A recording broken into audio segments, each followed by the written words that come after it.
आवारान की तहसील झाऊ में सैलाबी रेले ने तबाही मचा दी। मुतादिद देहातों में पानी दाखिल होने से मुतादिद कच्चे मकानात की दीवारें और राबता सड़कें सैलाबी रेले में बह गई हैं। क्या सूरत हाल है, जानेंगे डॉन न्यूज़ के नुमाइंदे इस्माइल सासोली हमारे साथ मौजूद हैं। इस्माइल, बताएगा क्या सूरत हाल आप देख रहे हैं इलाके की, और रेस्क्यू इदारों की जानिब से क्या इक़दाम किए गए हैं?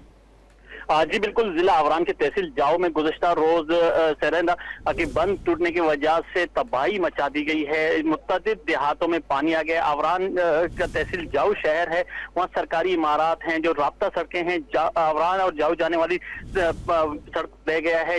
3 से 4 गाड़ियां बह गई हैं और तकरीबन बताया जा रहा है इस वक्त मुतअद्दिद कच्चे मकानात की दीवारें भी मुनहदम हुए। अब तक भी लोगों के घरों में पानी मौजूद है। इंतजामिया की जानिब से दावे तो किए जा रहे हैं, तो हम कोई अब तक बहाली के लिए इकदाम नहीं किए गए हैं। लोग अपनी मदद आप ही वहां जो कुछ कर रहे हैं, वहां से नकल मकानी कर रहे हैं, मगर इंतजामिया की जानिब से कोई इकदाम अब तक नहीं किए गए हैं। जी बहुत शुक्रिया आपका इस्माइल।